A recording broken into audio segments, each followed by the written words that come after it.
Hey guys, Strong Style Studios here, back again with Running the Ropes, episode 6, I believe it is now. We're close to double digits.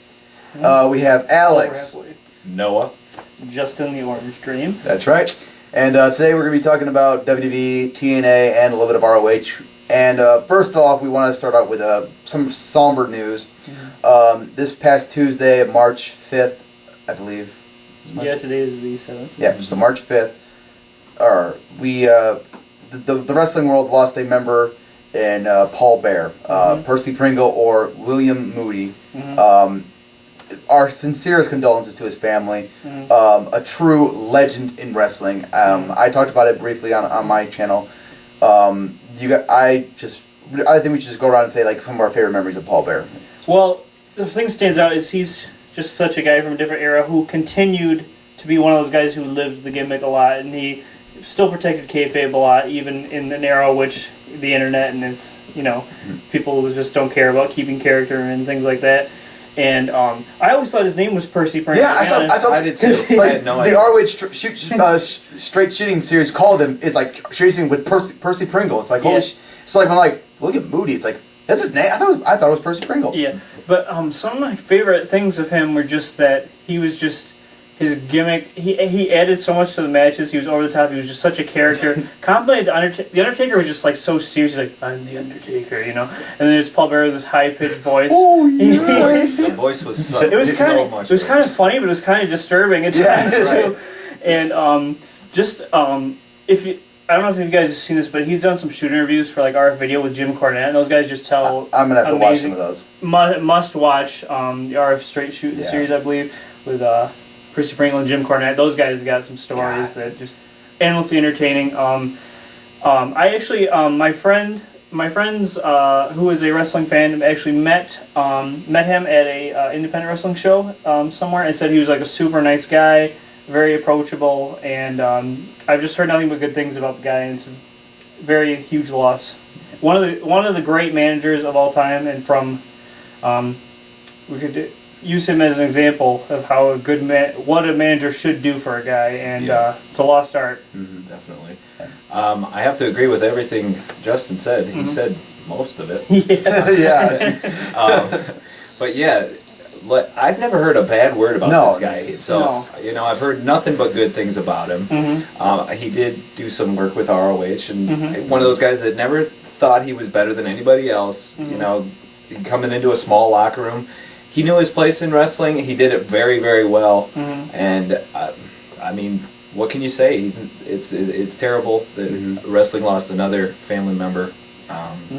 So pretty young too. Like he was in like in his 30s. He was 58 years old, man. That's still pretty young. Yep. Very humble man. Like I've heard, like he was very humble. Like he was amazed by his success, and I think I will say this: like I don't think the Undertaker would be half of the superstar and the legend he is if it hadn't been for Paul Bear kind of guiding him. Well, the Undertaker at first was actually like when he came in. Undertaker actually came in before he was really ready. He was still very green when he first came in, and he came in and won the title right away.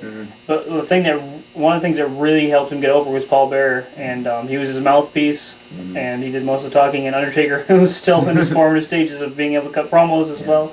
So and we can't leave out Mick Foley, Mankind. He really helped his career too. Right. Kane, yeah. He was a manager of Vader for a while too. Kane's debut is still one of the coolest things like ever. Yeah, that Hell in a Cell match, and that may be one of the coolest Paul Bear moments. That for like me, like that moment was really great. Him turning on the Undertaker was a great one too. But like for me, the one that I still just get like goosebumps is like when he returned at WrestleMania 20 with the Undertaker, and like the lights are going down, like you just hear him go. That was yes! And, like the whole crowd explodes. I remember we were at a movie theater watching that live, and when that moment happened, the Undertaker returned, that was just like goosebumps. Like more than anything. That is still probably one of the greatest entrances at WrestleMania 20, especially. Just it felt like just so amazing that night. It really wrapped up that whole story. Yeah. It was just beautifully done. Great job. Yeah. I do. And like even Paul Bear when he returned in 2011 was it when the King was champion? Was it no? It was 2010.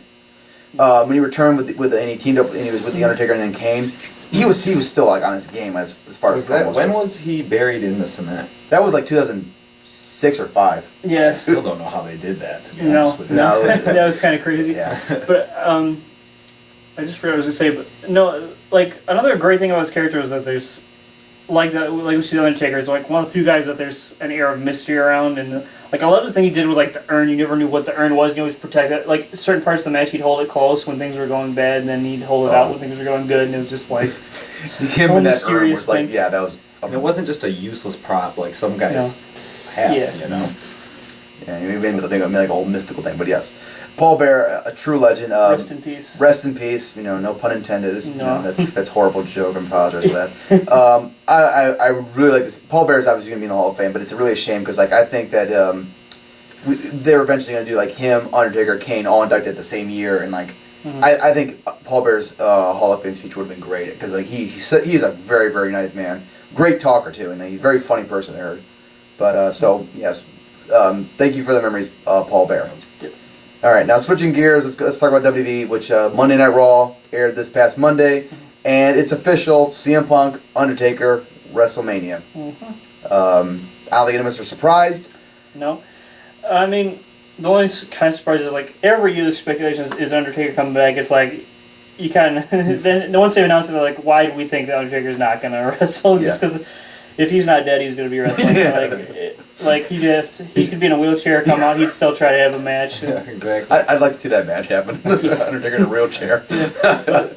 Yeah, it's like Undertaker is just like, you know, it's everything he does at this point is kind of extra. It's like he's done everything, and it's just like everything. It's like we can't ask any. He's a guy we can't ask any more out of. But if it's what he wants to do, he can do what he wants. And I wasn't super excited about the idea of this, but then when I saw the Undertaker come back and him and CM Punk interacting, now I'm excited for that match absolutely, quite a bit. Yeah, that's probably I'm most excited for this match probably, and I don't know if it's going to be crazy just because Taker's getting to that stage in his career and in his life that he's going to have to slow it down. But you couldn't have picked a better guy to work around those. I don't want to call them weaknesses, but you know what I'm saying. Limitations. Limitations. Yes. I think that they couldn't have picked a better guy. Punk is one of the hardest working guys in the business. Great storyteller. Exactly. That's what's going to benefit this match. The story is going to be the big part. This match, I wouldn't doubt that this is the best match on WrestleMania. It could very well be. I was going to say, some people are saying like the previous matches are disappointing, but now there's so much more fodder for a story now. Now that Punk has just been built up so much more. He's so much more of a threat. He's had so much more story to build on, and I think that adds a lot to this match. What did you think about him? Like his reason for facing Undertaker? Like, you know, like I kind of liked it because like he basically like, you know, oh, it's your, you know, he's blaming the people like it's your fault I lost. So I'm gonna take something from you. I'm gonna take away the streak that the Undertaker has. Like, so he's taking away something from the fans, I guess. You know. Well, it works because Punk is just like. So his character is so anti like the fans and like the fans like the streak embodies like everyone, all the fans think the streak is important, and it's like it is. It's such a huge part of WWE, and Punk's like so trying to be anti WWE as part of his character. So like, what more to take down the company than take down the streak? So it makes sense to me. That's a good point because I mean you go online and you ask people should anybody ever end the streak, and that's a very polarizing issue. Should he ever lose? So it's very important to some people, and most WWE fans find it important. So yeah, it does make sense to go after that and blame the fans. I'm all for it. Let me ask you the $1 million question: who's going to win? Is it going to be CM Punk ending the streak, or do you think Undertaker's going to keep the streak alive?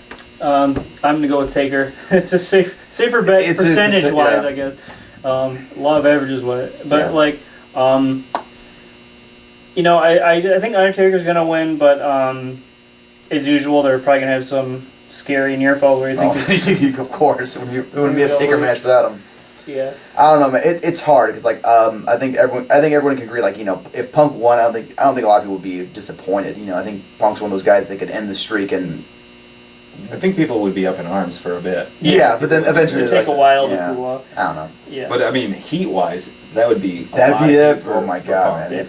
I personally am in the camp that Undertaker should never lose. I'm kind of with that too. It's some of the things that you know you've been building up for so many years. It's like why end it now? Right. You know. Yeah. Especially for a guy like Punk, who's like already as big. I heard that I can't confirm. This is just kind of one of those things that I've heard. Is just like if he was going to end it, he would have done it with Randy Orton, and apparently Randy Orton did not want to beat him. And I heard the same thing about Kane. I heard.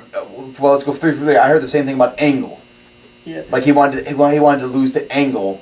Like after he made his big return when Angle was the champion. I think it was Wrestlemania. Unfortunately, never got to face Angle because that would make for a pretty. Yeah, I good don't know match. what they had a great match no way out there. It was WrestleMania 22 with Mark Henry. He was going to face Mark Henry. Or no, he's going to face Angle for the belt at WrestleMania. That would have been a little better than that happened, but yeah. Alas. I'm one of the people that I wouldn't have a problem if he did lose his streak. I think it would definitely have to be the right guy. Yeah. Because that would be a hell of a rub. Oh yeah. That's how I feel about the streak. It's this thing that, man, you could really use it. I mean, you're not getting anybody else over, but the Undertaker, the more he wins. And he's going to be in the Hall of Fame no matter what. Absolutely. 20 wins is pretty damn impressive, no matter how you slice it. Yeah. No kidding. I really don't think one loss would put any kind of a damper on that. I think it would do nothing but help somebody else if it's the right guy. Because if it's the wrong guy, it could backfire huge. Is Punk that right? Could be very upset about that. I think Punk would be a better choice than most. Right. One of the few guys that could even be in consideration. Yeah. The only other guy that I could see Undertaker facing now at WrestleMania is John Cena, and obviously you cannot have Undertaker lose to John Cena, and he doesn't need that at all. No. I actually would like to see that match happen quite a bit. I would like it too, but if Cena won and was the one that ended the streak, you'd have to turn. The match would be so entertaining just because you would so not want Cena to win, and every near fall you'd be like, no. Yeah, it'd be crazy. I would anyways. Yeah. All right. Yeah. Well, is there anything else from WWE we want to talk about? Anything last before we move on? Did you want to talk about any other matches for Mania? There's the only one that us one that's confirmed is Triple H Lesnar, which we all knew was coming back after last week. So. Yeah. They've done a fairly good job of making that match a little more interesting, considering I wasn't interested at all. Yeah. That's what I'm saying. It's getting close. I wasn't that excited. Now it's getting closer to me. I'm starting to get a little more excited. Mm-hmm. It's just kind of hard when it's a lot of rematches, not a lot of fresh matches. Yeah. But I think they're going to be good matches, though. What are you talking about, fresh match? We got Alberto Del Rio versus Jack Swagger. Yeah, that's fresh. Yes. It'll be interesting to see what happens with that. It's fresh something, all right. Yeah. No, I'm sure the match will be great. All right. Well, let's talk about TNA, which probably the biggest thing coming out of TNA right now is Kenny King becoming the X Division champion finally after beating RVD on free television last night. Let me ask you something real quick. Who are the tag team champions in TNA right now? Austin Aries and Bobby Roode. Where did they win those belts on? Television. Impact. On television. Who's the knockout champion right now? I don't know. Velvet Sky. Where'd she win the belt from? Impact. I'm guessing everyone won Impact. Who's the television champion? Devon. Where'd he win that title? Impact. Yes.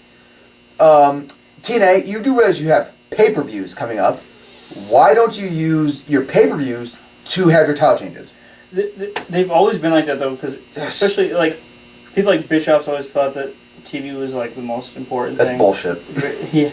Well, I mean, it is important, but, your pay-per-views have to be good because you're supposed to be building towards those. People are paying a lot of money for those, so you have to deliver, and people want to see title changes on pay-per-view and pay for the title changes.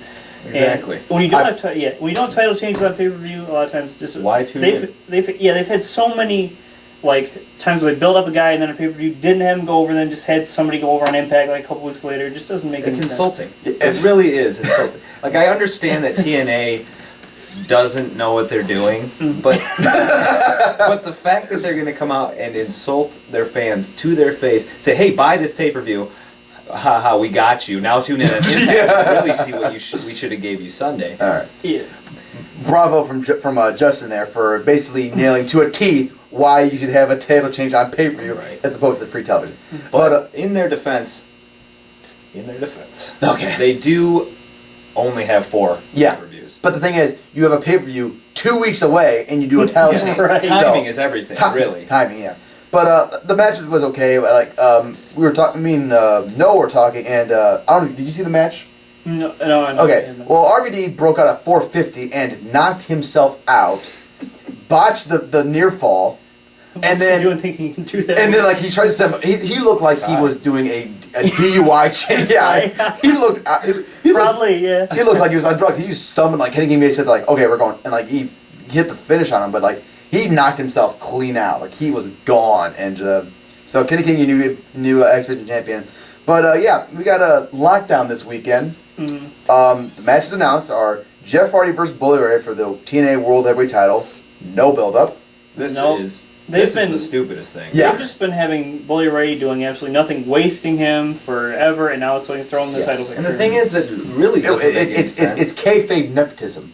That's the greatest part about it. But the thing that doesn't make any sense is that Bully Ray is in a feud right now with Aces and Eights. Yeah. Right. Hogan is in that same feud, so Hogan says, okay, I'm going to take my best guy, and I'm going to put him in a match that has nothing to do with Aces and Eights. Yeah. Wouldn't it make a ton of sense to have him in the Lockdown? Wouldn't he be like one of the guys that makes the most sense to have in the Lockdown? Yeah, he should go over in the Lockdown. Yeah. Right. Okay, but let's talk about who's in the Lockdown match. It's going to be Aces and Eights, which is going to feature Devon, Mr. Anderson, Mike Knox, still don't give a fuck about him, Garrett Bischoff, and who was the last guy? Oh, Doc. Oh, Doc. Yeah.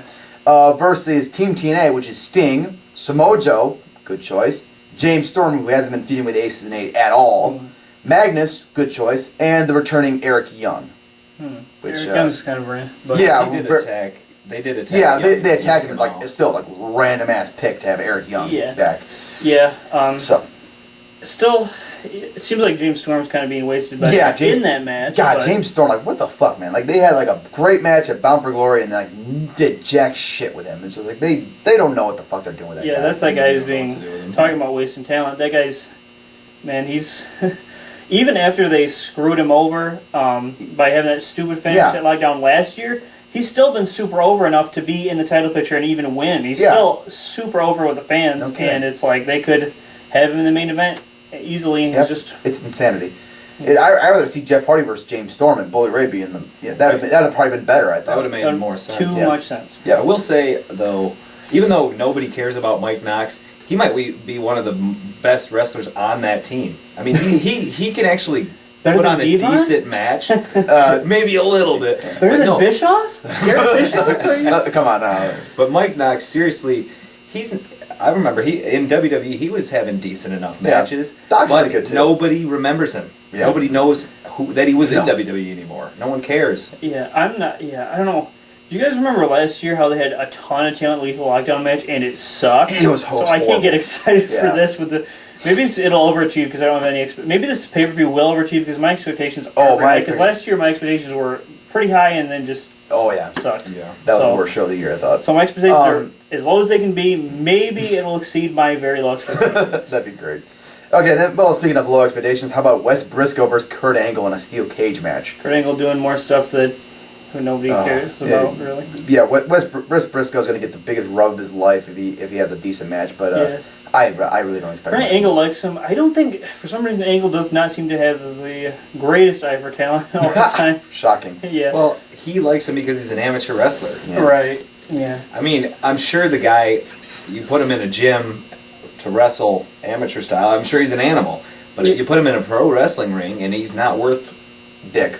Well, the thing is the thing is he could be, but he's a guy that they're randomly throwing it. Yeah, they're throwing into something that he's not ready for. Yeah. So obviously, being in a ring with Angle, if that doesn't help you improve, nothing will. But still, it's Lockdown. It's one of their biggest pay-per-views. This is a nothing match for that show. A waste of the steel cage stipulation, in my opinion. If this was on television, I'd probably I'll watch it. It'll probably be okay. But like on pay-per-view, decent 4-minute match. Right. Am I really supposed to believe that he Angle. has a chance of beating Angle in a cage? No one can come in and interfere. Angle won Olympic gold medal with a broken freaking neck. Okay, moving on. Other matches. We have Aries and Bobby Roode defending their tag team titles against Bad Influence and Chavo Hernandez. No build-up for that at all. Well, barely. Bare bones build-up. Yeah, definitely I'd be way more excited if Chavo Hernandez were involved and it was just kind of triple threat. It's not necessarily that I'm not like a huge fan of Chavo Hernandez, but that's not the reason. It's just like triple threat tags are awkward for me a lot of times. I mean, triple threat it's like just 3 guys and not tag matches are usually kind of awkward. But then you throw in like 6 guys and it's just like 3 teams. It can be very. Yeah. Yep. Like they had a triple threat tag team match recently that just didn't quite work. It was good and the good spots were good, but it just didn't quite work. And I believe the last match announced so far is Velvet Sky defending her knockout title against Gail Kim. No build up for that at all either. So they've had I don't know a ton of build up, and I've noticed for each match you've mentioned there not being any build up because they just no, because they didn't have a fucking clue how to build up the pay per view because they had 2 months of television. Aren't they trying to be in the Alamo Dome for this show? Yeah, they've almost sold out. Are you fucking kidding me? They said that this is supposed to be Dixie said on Twitter that this is going to be quite possibly the biggest crowd TNA's ever had in the U.S. If Dixie said, then it must be true. Well, I'm not that surprised just because it's not the whole Alamo Dome. Yeah, they're cutting it way down. Yeah, way down. By putting it in the end zone and just having Yeah. Yeah. Okay, but I don't think any of us are really thrilled for this. But that's the thing. The setting is so unique. This could be their biggest show ever. It has the potential to be the biggest show ever, and they're just not really paying attention. It's like they had 2 months of build-up. 2 months. This should be like their WrestleMania. Yeah, WrestleMania has gotten 7 weeks of build-up, and I'm already pretty excited for that match. Because they set in stone their main event matches pretty early to build them up. Yeah. Something that TNA should have been doing. And then another thing about this pay-per-view is that they took away every match is a cage match stipulation, and I think they did that to make the cage matches feel more important. But the cage matches don't feel important. No. So. Yeah. And the championship's not in the cage. Is it? I don't know. It is? Okay. I believe so. I'd hope so. Yeah. I'll say right now, the main event is between Bully Ray and Hardy. It's probably going to be pretty good, but again, just no build-up. And I'd rather have seen this when Bully Ray was like a super evil heel, and then it would have been more entertaining. But yeah, I smell stupid booking in there no matter what happens. It's got Bischoff and Hogan's hands on it. It's going to be stupid booking. All right. Well, let's talk about something more positive with ROH. I just feel like we're saying negative, and we have to move on to something more positive when we talk. Of course. They were so good for a while, and now it's just like they've dropped the ball. Like I said, basically, it's like a shit sandwich. Like, we got 2 good things, and then, TNA in the middle, and then we got something else good at the end. The thing is about TNA, I know we were trying to move on. Okay, go ahead. But even their TV shows, like, it used to be, I'll tune in, I'll see Aries, and then, the X Division, and there was enough guys. Rude, Storm. And they usually put at least one really good match on TV every week, too. But now, you tune in, and it's like, yeah, Aries and Rude but they're together, so it's all one segment. So why should I watch the rest of the show? It's just not interesting at all. No, it's been very flat. All right. So moving ROH. ROH has announced the first few matches for their Supercard of Honor show. This is going to be spoilers if you haven't watched the TV. So if you stop the tape now if you don't want spoilers. Stop it now. That's our disclaimer. Okay. Yeah. There you go. Okay. First match announced is the main event. Kevin Steen defending his ROH title against Jay Briscoe. Yeah, that's going to be good. That is going to be pretty awesome, and I'm really happy that Jay Briscoe's getting. Do either of these men ever have a bad match with anybody? I mean, really. Jay Briscoe and Charlie Haas. Well, Haas doesn't count. Okay. But the point is, this is almost impossible to not be a great match. Yeah, it's going to be brutal. It's going to be a stiff match, I think. Yeah. I hope Jay is 100% by then. It sounds like he separated his shoulder. No, I'm not sure if that's kayfabe or not. He had it wrapped. They had a picture of it wrapped up. I saw an X-ray also. Unless that was fake. I don't know if they go to that extent, but I'm sure it'd be fine. Like, he'd probably just, probably get a little banged up. Actually, he posted on Twitter. It was a picture of the X-ray with a separated shoulder, and the tagline, "Fake wrestling." So it's funny. Yeah. Actually, before that, Kevin Steen is facing Mark Briscoe and B.J. Whitmer at the North Carolina and South Carolina show. So I doubt we'll see a title change, though. So we're going to see Jay versus Steen at Supercard of Honor 4 or 7. I'm okay with those other 2 matches too as show matches because it almost feels like Nigel as the matchmaker is scraping the bottom. He's like, we got to get this belt off him no matter what. That's what he said. Like, there's 4 guys left that can face Steen for the belt until he beats everyone on the roster. I mean, we'll get to who the 4th is in a minute. Also on the card, we will have the ROH Tag Team Champions, Red Dragon, defending their titles against the American Wolves. Ooh. Oh my God. Their final battle match was good. This one could be better. This should be awesome. It's going to be insane. Yeah, like we've been saying for a while now, that Red Dragon just been improving seemingly with every show. Mm-hmm. Like, they're just getting better and better. And the American Wolves are just on top automatic. Of their A-game, yeah. And that's going to be hard hitting, and a lot of them wrestle a similar style, but yet it's just so fun to watch. It's just, they go together so fluidly, and I agree. Works really well. Another match is this is kind of weird because Matt Taven will be defending his television title against Adam Cole.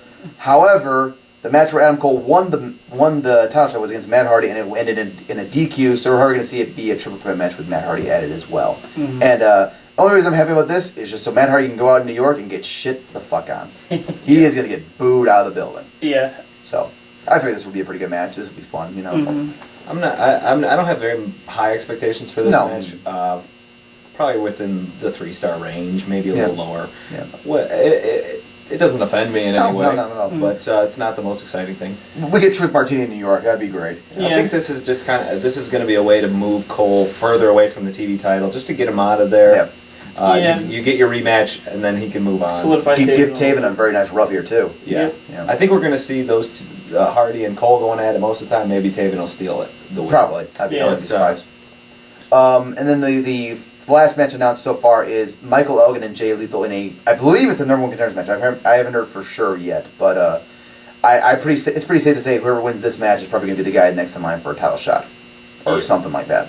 Yeah. So this should be good. I don't think these two guys have met yet, have they? I should know. I thought they said that they did during when I was watching the pay-per-view that he has faced Lethal, but I can't be sure. Okay. If anyone out there knows. Yeah, I'm sure they had like in a house show, but like not a really big match. But yeah. So those are the matches announced so far, and also they've also announced the very first match for Border Wars, which will be Adam Cole getting a world title shot against either Steen, Mark Briscoe, or BJ Whitmer, and Cole is the last line of defense for Steen having the title. So very interesting. Yeah, so it's either going to be Cole could win it, or they're going to do some kind of crazy thing where another guy gets a title shot or something. So, but that's pretty cool. Steen and Cole had a very good feud in P2G, yes. So I'd like to see what they do with that match. Yeah, that should be a very, very good match. Yeah. And I believe that is it, actually. That's a pretty short one. That's all we got? Yeah, that's all we got. I think so, yeah. Any other wrestling-related topics you guys want to... No, but make sure you guys watch ROH TV this week. It looks really good. Like really go out and buy the pay-per-view. Yes, buy the ROH 11th anniversary. Very good show. I'd say if you're not familiar with ROH, this might be a good show to kind of start with, just because it's so easy to watch. It's very fast-paced for most of it, and it's got a good variety. Kind of shows off what ROH, the different aspects of ROH, the many things they do well. Okay. So. All right, guys. That's it for Strong Style Studios. Take care. Bye.